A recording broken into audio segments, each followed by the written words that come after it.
इराणच्या हवाई हल्ल्यामुळे जगभरातील विमान वाहतुकीला फटका बसलाय। दुबई विमानतळावरती अनेक फ्लाइट्स या रद्द झालेल्या आहेत। सुरक्षेच्या कारणास्तव पश्चिम आशियातील अनेक देशांकडून हवाई हद्द ही बंद ठेवण्यात आलेली आहे आणि यामुळे अनेक उड्डाणं रद्द करण्यात आली आहेत। आखाती देशांमध्ये जाणाऱ्या आणि येणाऱ्या 700 उड्डाणं रविवारी रद्द केल्याची माहिती सिरियम या विमान वाहतूक विश्लेषण संस्थेनं दिलेली आहे। विमान कंपन्या आपलं वेळापत्रक हे बदलत असल्यामुळे संख्या ही आणखी वाढण्याची शक्यता आहे। तर शनिवारी इथली 1800हून अधिक उड्डाणं ही रद्द करण्यात आलेली होती आणि दरम्यान फ्लाईट रद्द झाल्यामुळे शेकडो प्रवासी हे दुबई विमानतळावरती अडकून पडलेत। दरम्यान सध्या एबीपी माझाच्या प्रतिनिधी मानसी राऊत दुबई विमानतळावरून अडकून पडलेले आहेत आणि त्यांनी तिथून काय माहिती दिलेली आहे आपण जाणून घेऊयात।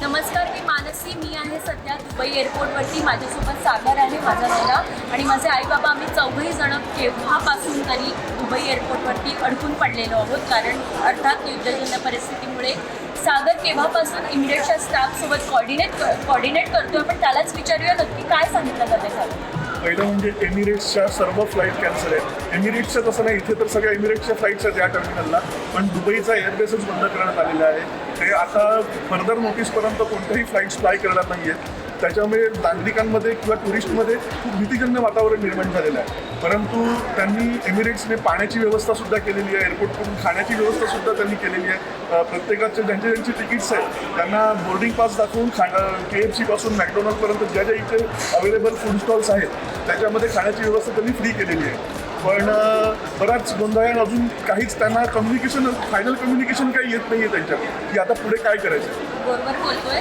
दुसरं म्हणजे व्हिजाचं काय सांगशील? काही लोकांचा ट्रान्झिट व्हिजा आहे, काही लोकांचा टुरिस्ट व्हिजा आहे, त्यांनी नक्की काय करावं? ज्यांचा व्हिसा संपत आलेला आहे आणि जे व्हिसा एकदम एंडला आहे तर त्यांना एक्झिट पण करता येत नाही आहे, पण त्यांच्यासाठी व्हिसा एक्सटेंड करण्याची पण प्रोसिजर ते चालू करणार आहे, पण ती अजून झालेली नाही आहे। ती झाल्यावर तो त्यांना एक्सटेंड करून देण्यात येणार आहे त्यांच्या।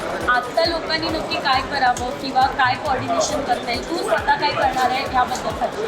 नाही, आता बऱ्याचशा लोकांना ज्यांना अकोमोडेट करता येते त्यांच्यासाठी ते राहण्याची पण व्यवस्था एअरपोर्टवर करणार आहे, पण मला वाटतं सगळ्यांसाठी ती होणं शक्य नाही आहे, कारण तेवढी कॅपॅसिटीसुद्धा नाही आहे। पण ज्यांचे काही आहेत दुबईमध्ये रिलेटिव्ह, आता आमचंच सांगायचं झालं तर आमचे रिलेटिव्ह राहतात काही, त्याच्यामुळे दुबई असल्यामुळे आम्हाला एवढं काही त्रास होणार नाही आहे। आम्ही परत दुबईला जातो आहे आणि नंतर जेव्हा ही सगळी सिच्युएशन नॉर्मल होईल त्याच्यानंतरच आम्ही फ्लाय करायचा विचार करू। अर्थात इमिरेट्सकडनं आम्हाला काही मेसेजेस येतील तेव्हाच आम्ही पुढचा काय प्रवास असणार आहे त्याबद्दल अपडेट देऊ शकतो।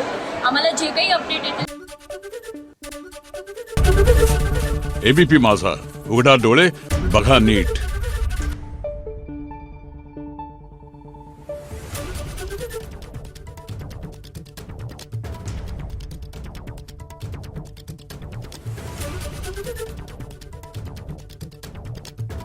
Thank you.